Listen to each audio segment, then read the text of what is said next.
Começa agora. Plantão do Evangelho no Lar. Viralizando o amor e a solidariedade. Boa tarde. Boa tarde. Estamos começando o nosso Plantão do Evangelho no Lar. Meio-dia, hein? É a hora que você ia almoçar. Não, vamos agora para o banquete da espiritualidade. Depois vem a hora do almoço físico, né?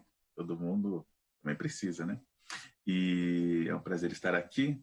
Por essa semana estaremos juntos neste Plantão do Evangelho no Lar, que acontece às 7 horas, que é uma reprise, acontece ao meio-dia, e também às 18 horas, com André Marusso. Então você tem esses horários para estar conosco também no Plantão do Evangelho no Lar, estudando o Evangelho. O meu é esse aqui, eu tenho outros dois, né? Mas eu estou com esse aqui, que é uma edição econômica, muito bacana. Aliás, usam muito para distribuir para os irmãos em situação de rua também. Comigo hoje, ele que é advogado, palestrante, trabalha muito em prol do próximo, trabalha com o Natal de Amor, que é maravilhoso, é um projeto que mais próximo do Natal, como será esse ano, né? Mais próximo do Natal, ele vai falando aí como será. E hoje ele veio participar do Plantão do Evangelho no Lar, acabou de almoçar, tá ali, e eu dei esse tempo para que ele, né, terminasse seu abacatinho com granola. Silvio Lemos, nosso querido comentarista também nos programas aqui da FEAL. Tudo bem, Silvio? Tudo bem, Alexandre. Um prazer muito grande estar aqui. Quero cumprimentar também todos aqueles que estão conosco nesse momento de reflexão evangélica. Valeu. Isso aí. Tem Eliette Ribeiro na produção, tem Solange Ribeiro atendendo você no telefone, WhatsApp, tem também Boris Maciel e Marcos Magrini. E para começar o nosso plantão do Evangelho, tem sempre uma breve oração que o nosso querido convidado irá fazer para nós. E vamos unir então os nossos corações em prece, buscando nos aproximar da figura meiga e amorosa do Cristo, e na presença do Mestre Jesus, aproveitar para manifestar a nossa profunda gratidão pela vida, por tudo aquilo que ela nos tem ensinado e por tudo aquilo que ela nos tem permitido realizar. Rogar a Jesus que nos fortaleça para que possamos cumprir com os nossos compromissos, aqueles que nos trouxeram a esta nova existência, para que possamos persistir, nunca desistir, não nos entristecer. Enfim, para que as nossas imperfeições não venham apagar a luz que se inicia a brilhar em nossos corações. Que a paz de Deus, que não é a paz do mundo, possa envolver nossos corações no dia de hoje e sempre. Que assim seja.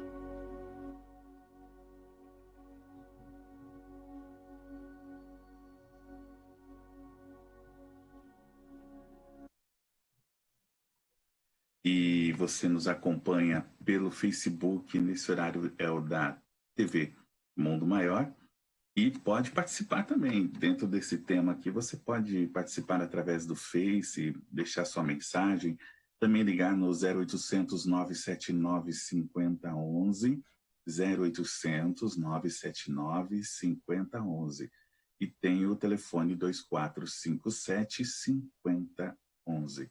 E o nosso WhatsApp, que você manda mensagem no 996433827. 996433827. O capítulo de hoje do Evangelho segundo o Espiritismo de Allan Kardec é o 8. Bem-aventurados aqueles que têm puro coração. Que vamos lá no item 8, que fala sobre a verdadeira pureza, mãos não lavadas, hein? E para começar, eu vou ler um trecho e a gente vai comentando, eu Silvio aqui. E você, atento, se estiver com o seu, acompanhe. Capítulo 8, item 8. Então os escribas e fariseus que tinham vindo de Jerusalém se aproximaram de Jesus e lhe disseram: Por que vossos discípulos violam a tradição dos antigos? Pois eles não lavam as mãos quando tomam suas refeições. Mas Jesus lhes respondeu: Por quê? Por que vós mesmos violais o mandamento de Deus para seguir a vossa tradição? Pois Deus fez este mandamento: honrai vosso pai e vossa mãe. E este outro, que aquele que disser palavras injuriosas ao seu pai ou à sua mãe, seja punido de morte. Mas vós outros dizeis: todo aquele que tiver dito ao seu pai ou à sua mãe, toda oferenda que faço a Deus vos é útil, satisfaz a lei. Ainda que depois disso não honre nem assista seu pai ou sua mãe, e assim tornastes inútil o mandamento de Deus por vossa tradição. Silvio Lemos, o lavar as mãos, né? Uma preocupação, aliás, hoje, né? Nós estamos muito fazendo lavar as mãos por conta dessa pandemia.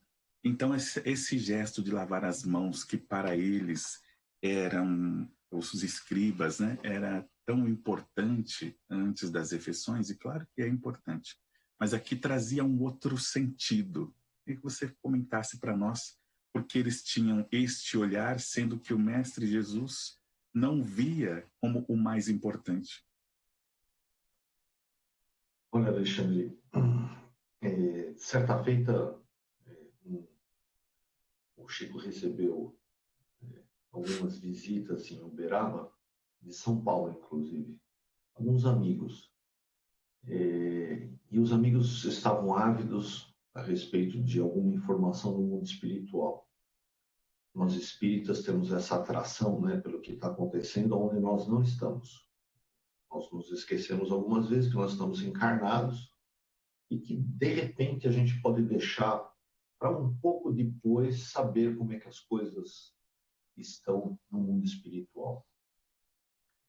Inclusive com aqueles que nos precederam nessa transição. Então, a ideia do Chico era exatamente essa. A pergunta que foi colocada para o Chico era exatamente essa: saber alguma coisa que estava acontecendo do lado de lá. E o Chico, eu acredito que algumas vezes devia ficar um pouco incomodado com isso, né? E ele saiu com essa: novidade, novidade. Ah, o Evangelho de Jesus. O que tem de novidade, não é? O que é novo para nós é o Evangelho de Jesus. Essa passagem do capítulo 8, especialmente desses itens 8, 9 e 10, elas são de uma atualidade impactante.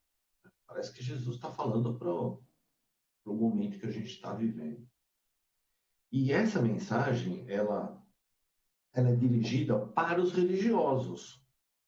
Ela não é dirigida aos homens comuns. Ele está falando com os escribas e com os fariseus, que eram representantes, né, do segmento social responsáveis envolvidos com religião. Ele não está falando com o homem comum. Uhum. Exatamente. Ele está falando com, né, um segmento do judaísmo, chefiado por Eliel, um personagem importantíssimo da história do judaísmo, reverenciado pelos judeus, que estava encarnado naquela época, que teve a oportunidade de conhecer Jesus. Eliel não estava encarnado, quem estava encarnado era Gamaliel, que teve contato com Paulo de Tarso. Mas Eliel é um dos personagens, um dos líderes religiosos mais importantes para o judaísmo. Então, Jesus falava para os religiosos. E ele tocava em um ponto que é um ponto importantíssimo para nós, para que a gente possa refletir nos dias de hoje, que é a questão das regras,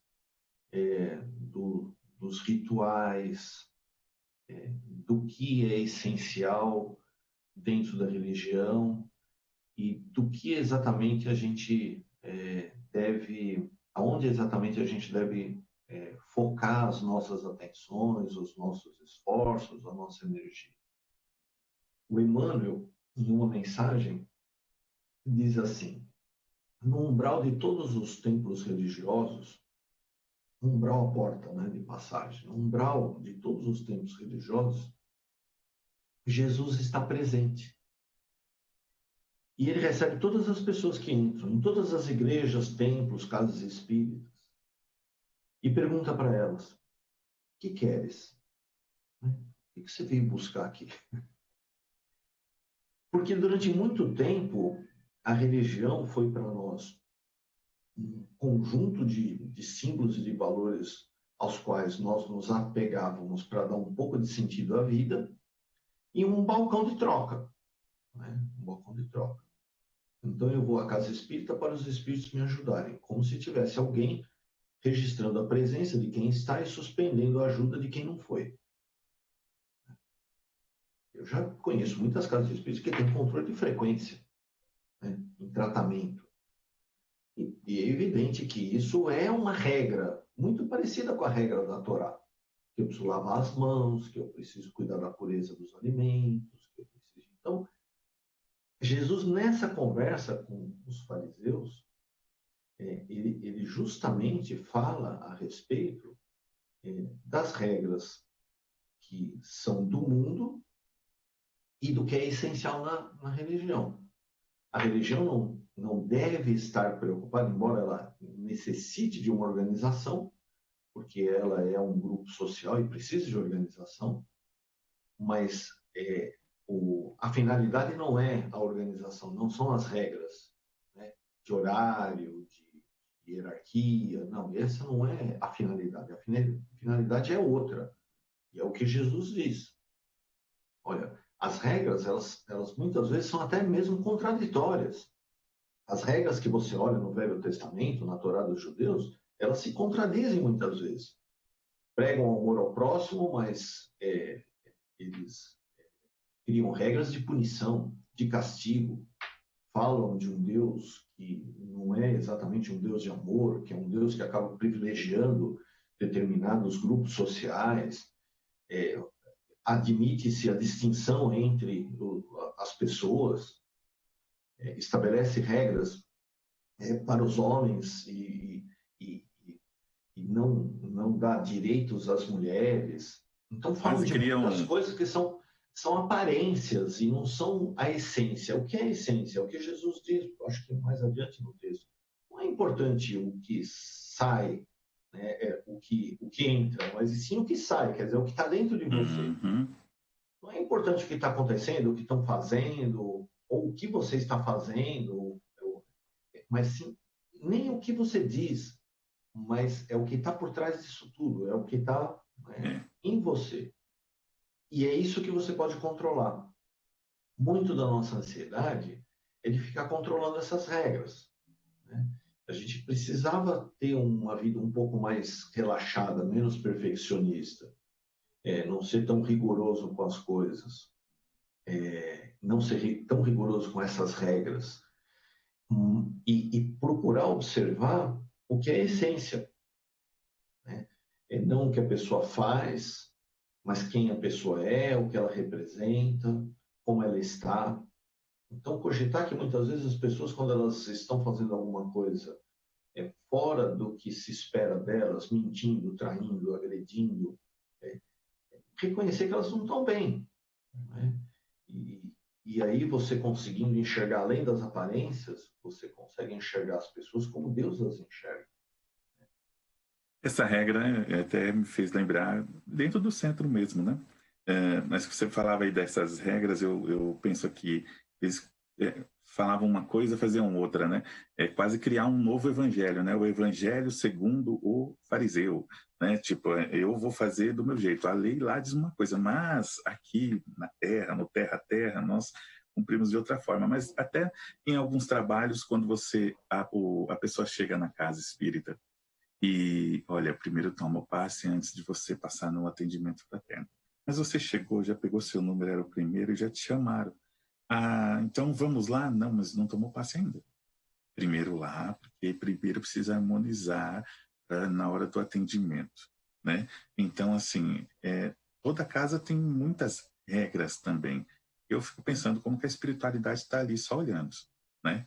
Só pensando assim, bom, as regras da Terra estão bastante exigentes. E seguindo aqui no Evangelho, aqui diz o seguinte: Hipócritas, Isaías bem profetizou de vós quando disse: Este povo me honra com os lábios, mas seu coração está longe de mim. E é em vão que me honram, ensinando máximas e ordenações humanas. Depois, tendo chamado o povo, ele lhe disse: Escutai e compreendei bem isto.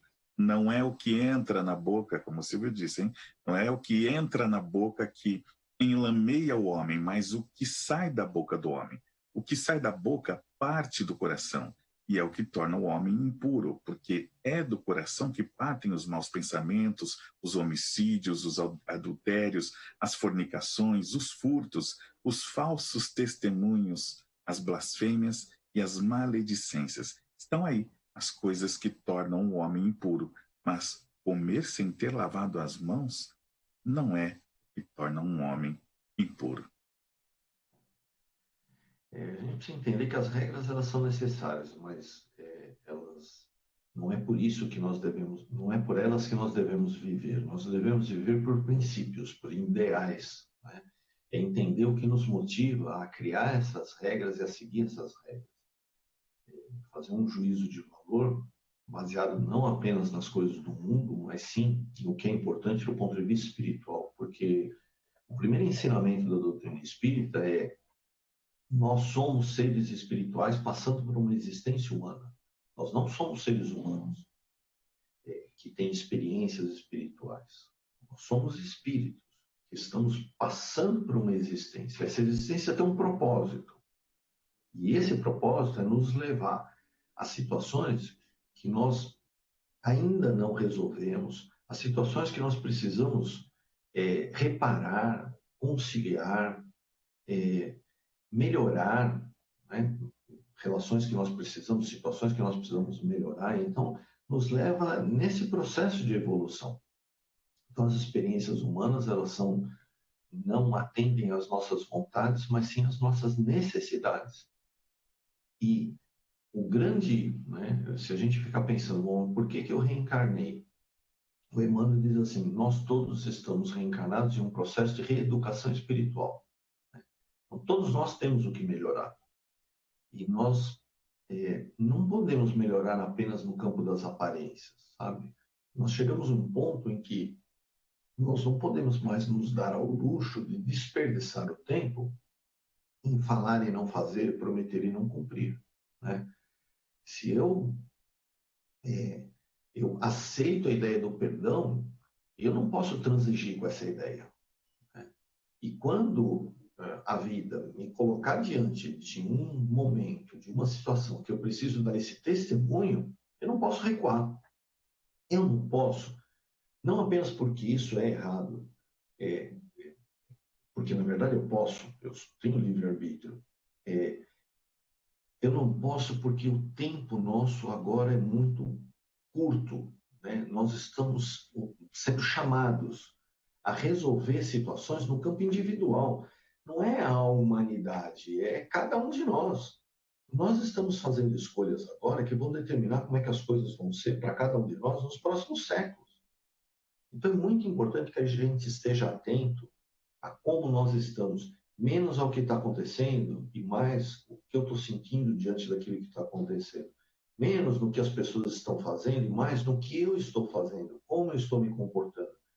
Qual é a minha contribuição, né, no meu ambiente familiar, no ambiente social, na cidade onde eu moro, no bairro onde eu vivo, no país, né, que me acolheu. Então, qual é o tipo de contribuição que nós estamos? Não, o Jesus falava né, que uma vida de aparência ela é punida, porque as condições que nós temos hoje, muito provavelmente no futuro a gente não vai ter mais. Essa vai ser a nossa punição, deixar essas oportunidades passarem. A vida nunca foi, do ponto de vista espiritual, tão rica e tão maravilhosa como ela é hoje.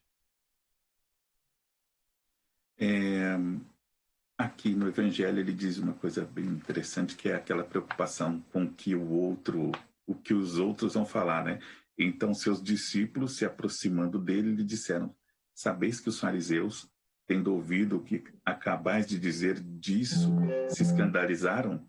Mas ele lhes respondeu: toda a planta que meu Pai Celestial não plantou será arrancada. Deixai-os, são cegos e conduzem cegos. Se um cego conduz um outro, ambos caem no fosso. E tem acontecido tanto, né? Desde sempre, essa questão de, talvez, emocionados, seguirmos as falas que nos encantam, sem ter aquela parte racional que, inclusive, a doutrina dos espíritos nos traz, né, Silvio? Nada como o tempo, né, Alexandre? Nada como o tempo para revelar a verdade, né? Diz que a verdade é poderosa como o sol. Então, nós podemos enganar e mentir durante uma semana, um ano, mas não todo o tempo, né? E, inclusive, o que nos mostra mesmo, né, a verdade de quem nós somos, é quando nós nos despimos dessa personalidade que a gente criou nessa encarnação, quando nós voltamos à nossa natureza, à nossa essência como espíritos. E existem muitos relatos de que os religiosos eles desencarnam muito mal, porque a religião nos dá a impressão de que nós temos virtudes que nós ainda não temos e que nos livramos de defeitos que ainda nos acompanham. Porque estas regras religiosas, nós ficamos tão atentos a cumpri-las todas elas, de que parece que nós somos uma pessoa que nós ainda não somos. Isso são todos nós. Existem muitas pessoas que, quando chegam à casa religiosa e começam a frequentar a casa religiosa, estão melhores do que depois de 1 ano, 2 anos. Porque quando os espíritos falam a respeito da natureza das dificuldades na existência, eles nos chamam atenção para 2 aspectos: egoísmo e orgulho. E o conhecimento traz muito essa coisa do orgulho, a impressão de que a gente sabe. Se você faz uma pergunta, se você faz 5 perguntas para um espírita, ele responde 10. Ele sabe tudo. Né? Ele tem, ou pelo menos ele tem essa pretensão de explicar tudo. E não é tudo que tem explicação. Nós não sabemos, nós sabemos muito pouco sobre quase nada. Agora, qual é o sentido da doutrina espírita, né, para cada um de nós? Ela é uma ferramenta de melhora, né, de reforma íntima, de melhora, né, individual.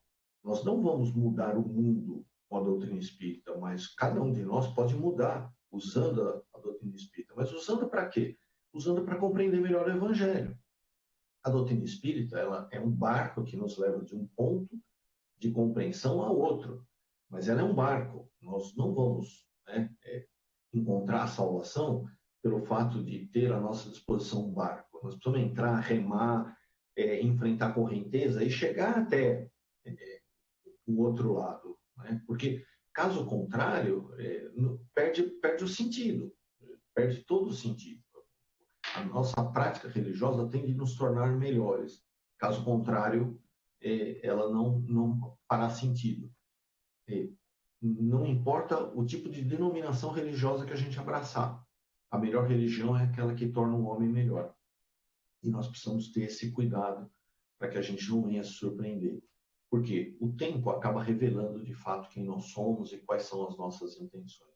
Não nos esquecendo de que a porta de cada casa religiosa está lá a escutar as nossas intenções, nosso íntimo, o próprio Deus. Né? O que você vem buscar aqui? É isso. Deixa eu mandar um abraço para quem nos acompanha pelo Facebook da TV Mundo Maior. A Deise Mansano, a Dilma de Freitas, boa tarde, meus amigos queridos, ansiosa pelo Evangelho, né? Gorete Freitas, boa tarde aqui de Pernambuco, Zenaide Rosa, Ana Valéria, Maria José, Rita Maciel, do Grupo Espírita Viana de Carvalho, em Icó, no Ceará, Terezinha Antunes, Terezinha Costa, Janaína Soares, também a Elaine Stroider, da Vila Carrão, Judite Santos, Ângela Freitas, já vou falando dos outros, tem também quem mandou pelo nosso WhatsApp, sua mensagem para este programa é Luiz de Santo André, saboreando através do ouvir e sentindo o sabor da sobremesa através do Evangelho. É isso aí, bem-vindo ao nosso banquete do Evangelho, bem na hora do almoço, isso aí. Continuando aqui o nosso Evangelho segundo o Espiritismo, capítulo 8, no item 9, enquanto ele falava, um fariseu pediu-lhe que jantassem em sua casa. Jesus, para lá se dirigindo, colocou-se à mesa. O fariseu começou então a dizer para si mesmo: por que não lavou as mãos antes de jantar? Disse para si mesmo, né? Mas o Senhor lhe disse: vós outros, fariseus, tendes grande cuidado em limpar o exterior do corpo e do prato, mas o interior de vossos corações está cheio de rapinas e de iniquidades. Insensatos que sois, aquele que fez o exterior não fez também o interior? E aí eu vejo, até por uma situação que aconteceu essa semana, de quem não entende a questão dos nossos irmãos em situação de rua, né? É achar que eles ficam na rua porque gostam de estar na rua, mas não os convidam também para os seus banquetes, né? Então, assim, se você não conhece, nem vai a eles, mas eles também não podem vir até você. E você, Silvio, tem dentro desse evangelho que a gente está falando, tem um trabalho muito bonito e faz muito isso, né? E por isso que, quando eu vi o tema, eu pensei que importante, né? Porque o Silvio tem essa experiência prática de estar com eles. E Jesus, né? A gente sempre diz, mas aquele próximo que a gente ajuda está fazendo a Jesus. De repente, Jesus está ali disfarçado daquele irmão necessitado. E você, com uma equipe do Centro Espírita, tem feito isso, inclusive nesse momento de pandemia. Isso é praticar o Evangelho, né?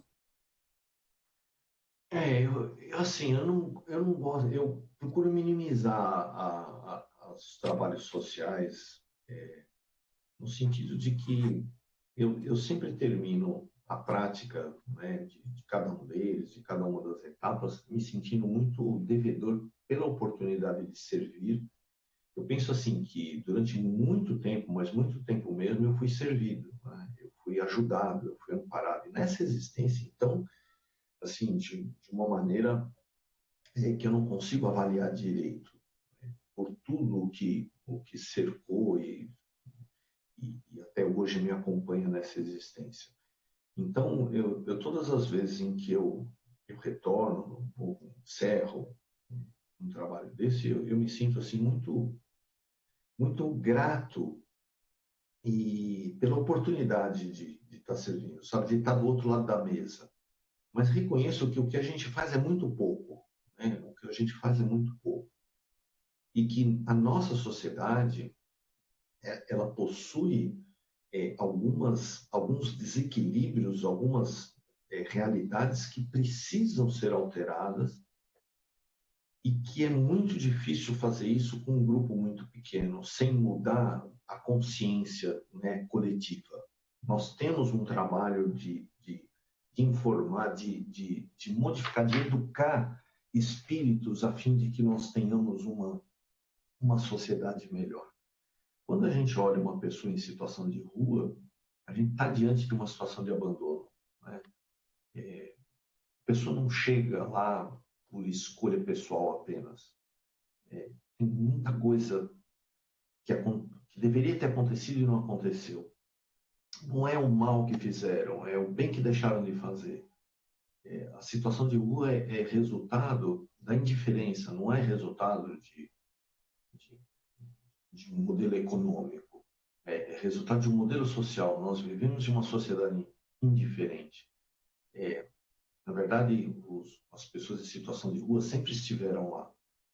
Só que agora a gente está percebendo elas e percebendo em situações pontuais, porque até esse episódio com a primeira-dama aqui da prefeitura, que é compreensível que não conheça bem essa realidade, tenha se manifestado de uma maneira infeliz ou retiraram do contexto uma fala dela, pouco importa, mas é de se esperar que ela não tenha conhecimento. O que eu não aceito é que, por exemplo, como Jesus fala dos fariseus e dos saduceus, que nós religiosos não tenhamos esse tipo de conhecimento, não conhecemos essa realidade, né? Eu vou te dar um exemplo. Quando nós paramos com o trabalho de evangelização carcerária aqui na capital, porque a penitenciária de Santana ela passou por uma reforma, ficou um período fechado, os reeducandos foram transferidos para o interior de São Paulo, num movimento de política carcerária do PSDB. E nós entramos em contato com as casas espíritas do interior de São Paulo, para que elas retomassem, dessem continuidade a esse trabalho. Nós tínhamos um grupo que ficou disperso em diversas unidades e que poderiam, né, criar bibliotecas e ter as reuniões. E nós tivemos não uma resistência, né, mas assim, quase um consenso de que, olha, nós não temos como tocar esse trabalho, é um trabalho muito difícil e a gente não, né, o centro espírita, eu acho que aos poucos, muitas casas, elas ficaram numa zona de conforto, né, e se apegaram muito a essas regras exteriores e se descuidaram um pouco da essência. O Chico chegou a chamar a atenção do movimento espírita para isso. Ele disse, olha, eu sou espírita cristão, mas o dia que o movimento espírita abandonar o Cristo, eu abandono o espiritismo, porque eu sou cristão antes, né? Então, os valores do cristianismo, eles têm que estar impregnados na prática espírita, em todos os momentos. E isso é a essência da nossa doutrina. Nós somos cristãos. Somos cristãos. E o espiritismo, ele volta a dizer, ele é uma lente que nos permite enxergar, né, de maneira clara, cristalina, os ensinamentos de Jesus. A gente não se desvia deles, não. A gente não pode fazer isso. Então, eu acho que as casas religiosas, de uma maneira geral, não só o movimento espírita, os religiosos, de uma maneira geral, né, que acreditam em um Deus de amor, que acreditam na prática da caridade, precisam apoiar a família, precisam apoiar as pessoas, para que elas não cheguem ao ponto de se abandonarem. Eu lembro que a primeira vez que eu fui entregar uma refeição a uma pessoa em situação de rua, eu entreguei, era uma garrafa cortada pela metade com uma sopa, que eu mesmo não tomava. Era uma sopa horrível, mas eles estavam com fome, fui lá no Mercado da Cantareira, eu senti como se alguém puxasse meu braço e uma vozinha dizendo assim, pergunta o nome dele. E aí eu lembro que ele tinha um nome comprido, ele falou uns 4, 5 nomes, porque ele se assustou, porque eles perdem a identidade. Nas cadeias, eles se chamam por apelido. Na rua, eles não têm mais o nome. Eles perderam até o nome. Então, são pessoas que elas se abandonaram, né? Não é uma escolha estar lá. Ninguém escolhe. É compreensível que alguém que não conheça essa realidade não consiga perceber isso. Mas nós, religiosos, que lidamos com isso o tempo todo, nós não podemos cometer esse erro. E nós somos responsáveis pelo mal que nós causamos, pelo bem que nós deixamos de fazer. Então, nós religiosos, nós que somos espíritas, que somos católicos, que somos protestantes, de qualquer linha religiosa, nós temos o compromisso de trabalhar por justiça social, por inclusão, por apoio, né? Porque essa é a nossa responsabilidade, essa é a nossa contrapartida. Nós recebemos tanto e precisamos dar muito também. Aí ele continua aqui no Evangelho dizendo: é em vão que este povo me honra com os lábios, ensinando máximas e ordenações humanas. Ocorreu o mesmo com a doutrina moral do Cristo, que acabou por ser colocada em segundo plano, o que fez muitos cristãos crerem, a exemplo dos antigos judeus, sua salvação mais assegurada pelas práticas exteriores do que pelas da moral. É a essas adições feitas pelos homens à lei de Deus que Jesus fez alusão quando disse: toda planta que meu Pai Celestial não plantou será arrancada.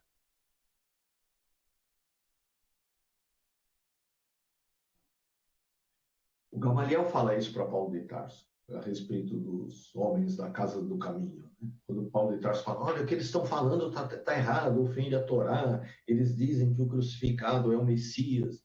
É o Gamaliel que tinha conhecido Jesus, ele sim, não ele é. Gamaliel diz assim para Paulo, Paulo, se as coisas que eles falam são de Deus, não adianta você combater, você não vai vencer. E se não forem, não precisa, porque elas vão desaparecer por elas mesmas. Né? Então, essa é a realidade. Essas formalidades da religião, a religião ela tem um fim. Como ela é um barco, quando você chega do outro lado da margem, você abandona o barco, você não põe o barco nas costas e leva. Né? Então, as religiões, todas elas vão acabar. Qual é o futuro do espiritismo? É acabar. Qual é o futuro do catolicismo? É acabar, porque os títulos, as formalidades, elas são do homem, porque o homem necessita delas hoje. O homem, né, encontra o que aquilo pode oferecer a ele. O que ele faz? Ele segue o caminho dele. Ele vai encontrar outras ferramentas, outros desafios, outros momentos de aprendizado e outros deveres a cumprir. Eu estava lembrando dessa coisa de formalidade da história de Fabiano de Cristo. Fabiano de Cristo, quando ele foi transferido para o convento lá de Santo Antônio, no Rio de Janeiro, ele era um irmão leigo, então ele não podia se envolver nas práticas religiosas. Então deram uma função para ele, porque na verdade ele era um estorvo. Falaram para ele, você fica na portaria, você é o porteiro. Então, as pessoas chegavam, ele cumprimentava as pessoas com tanto carinho que as pessoas ficavam impactadas. Aí elas entravam dentro do convento e elas eram tratadas de maneira fria, diferente. E aí elas saíam e ele se despedia com tanto carinho que quando as pessoas voltavam, elas se demoravam mais com o Fabiano de Cristo. Ele se interessava pelos problemas que as pessoas tinham, ouvia, falava com elas, falava com amor com elas. O que aconteceu? As pessoas não entravam mais. Elas faziam fila para falar com o porteiro do Era assim. Uma vez perguntaram para Francisco por que as pessoas te procuram, por que as pessoas vêm te procurar? E Francisco disse assim, porque eu sou instrumento de Deus, porque eu sou menor do que todas elas, ninguém sofre mais e ninguém é mais pobre do que eu. Então eles me enxergam como uma manifestação de Deus. Eu não sou melhor do que elas, porque eu compreendo a dor e o sofrimento de todas as pessoas. Eu sinto a dor e o sofrimento de todas as pessoas. Eu compartilho essa dor e quando eu faço esse movimento ao encontro das pessoas, coisas maravilhosas acontecem porque Deus está presente. Quando isso não é real, é artificial, o amor de Deus não está presente. Nossos amigos aqui do Face, Simone Silva, Kátia Selene, Judite Paiva, tem nosso querido Adilson Ferreira. Bom dia, meu querido Alexandre. O Evangelho precisa ser divulgado sempre. Sou grato à nossa TV e rádio. Adilson Ferreira, autor de livros incríveis, Jesus na Judéia, né? Seguindo Jesus na Judéia, caminhando com Jesus na Galileia. Eu falo que ele é o homem que andou com Jesus na Galileia, nosso querido companheiro da Boa Nova. Gorete Freitas, eu sinto que por não estar ajudando em algum lugar, junto com outros irmãos, alguém, minha fé é vazia. E a Simone Silva, ela faz uma pergunta. Jesus pede congruência entre o que se faz e o que se fala. Não seria isso? Porque cristão que diz que bandido bom é bandido morto ou que exalta torturador, não está relacionando seus atos com a moral do Cristo. Seria isso? Com certeza, né? Jesus nos pede coerência. Tem uma passagem do Gandhi que tem a mãe leva o filho que era diabético para que o Gandhi pedisse para o filho parar de comer açúcar, né?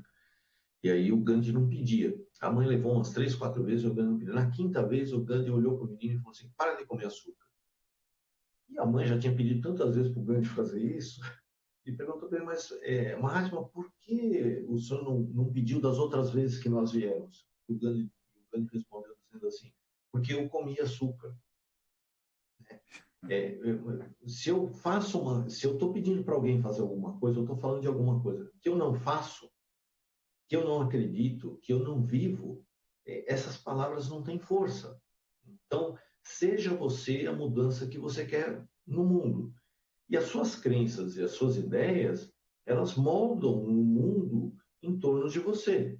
Se você quer viver em paz, você precisa falar em favor da paz, você precisa viver a paz na sua vida. E quando você fizer isso, não importa as escolhas que as pessoas fizerem, você vai adquirir um equilíbrio interior que Jesus chama de paz de Deus, né? No mundo, você vai encontrar pessoas que pensam um mundo diferente do que você idealiza. Mas é importante que você construa um mundo, não é sair da realidade, é criar o que é real para você, o que é importante para você. Então, muitas vezes a gente se incomoda, como os discípulos perguntaram para Jesus, né? Olha, eles não gostaram, ou eles estão fazendo diferente, ou eles não pensam como nós. O que Jesus diz, pouco importa, porque eles também um dia vão encontrar a verdade. Essa, por enquanto, é a verdade deles. Mas a vida, nada como o tempo, a vida corrige, a vida cura, sabe? E nós não somos juízes e não devemos ser críticos das pessoas. Nós precisamos ter paciência, porque já tiveram muita paciência conosco. Eu, não querendo me estender, já me estendendo, eu tive um tempo atrás, já bastante tempo atrás, um sonho, e eu me vi em cima de um cavalo com uma espada, e era uma tropa, e nós estávamos indo até uma vila, e no sonho eu via as casas queimando, as pessoas sendo assassinadas, arrastadas, era uma pilhagem. E depois disso tudo nós comemorávamos o que fazia. E no momento da pilhagem, eu estava em cima do cavalo, eu era o chefe daquela turma lá, um grupo de 12, 15 pessoas. E aí eu perguntei, né, mas por que vocês me fizeram lembrar disso? Aí ele disse, olha, você não é mais o cara do cavalo, mas esse cara do cavalo, ele existe em você, porque nós temos esse passado de violência, de regras sociais muito diferentes dessa nossa sociedade civilizada, onde o mais forte era que prevalecia. Todos nós vivemos essa fase. Alguns de nós colocamos esse homem do cavalo para dormir. Somos nós. Mas nós somos diferentes daqueles que ainda agem daquela forma? Não, porque nós temos em nós essa experiência. Nós já pensamos como eles. Mas como nós estamos mais, né, adiantados no caminho, não somos melhores, nós estamos mais adiantados no caminho, nós temos de ter a paciência que tiveram conosco para nos ensinar coisas que nós já aprendemos. Rendemos graças, porque somos assim, e seguimos com a vida. Abraço aqui para o Marco Aurélio de Uberaba, nos alimentando de pão material e espiritual neste momento. Solange de São Paulo. Não gosto de dizer que sou cristã. Jesus não implantou cristianismo nem religião alguma. Prefiro dizer, busco a cristandade baseadas na moral de Jesus, porque foi e é o ser mais crístico que veio à Terra. Gratidão, namastê. E nesse item do Evangelho que nós estamos falando, da verdadeira pureza, mãos não lavadas, ele, na sua parte final, ele diz, né, não basta, pois, ter aparências da pureza, é preciso, antes de tudo, ter a pureza do coração. Que tenhamos, então, essa pureza, né, do coração, que tenhamos, é assim, Deus, me manda a pureza do coração, né? É um caminhar nosso, né? Então, que possamos buscar esta jornada, né? Aquela frase que a gente sempre ouve, Deus tem estradas onde o mundo não tem caminhos. Mas eu gosto muito daquela de Araxá, do nosso querido Tadeu, antes do orgulho, egoísmo, ambição, lembra-te que és pó. Silvio, está acabando aqui uma prece rápida para a gente finalizar e agradecendo já pela sua participação neste nosso plantão do Evangelho no Lar. Eu que agradeço, viu, Alexandre? Agradeço a TV, a rádio, a FEAL, pela oportunidade que ela nos oferece de estar contribuindo, de estar falando de coisas que a gente ama, que a gente acredita, com as quais a gente está comprometido, viu?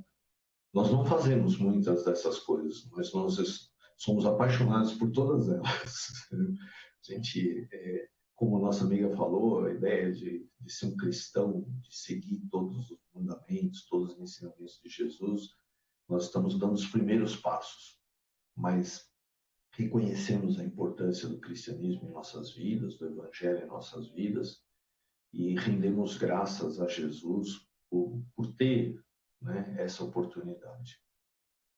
Vamos encerrar então recordando a forma que os cristãos saudavam a Jesus nos tempos do cristianismo primitivo. Ave Cristo, aqueles que anseiam a honra de viver e servir em seu nome, vos saúdam e vos glorificam.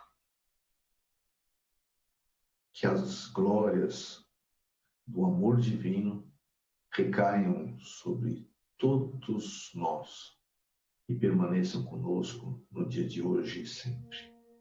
Que assim seja. Assim seja, meu amigo. Sempre emocionado e emocionando a todos. Obrigado pela participação, obrigado você, ouvinte, telespectador. Continue aqui na programação da nossa Boa Nova e da TV Mundo Maior. O Plantão do Evangelho terá às 18 horas, ainda hoje também. Obrigado, equipe fiel.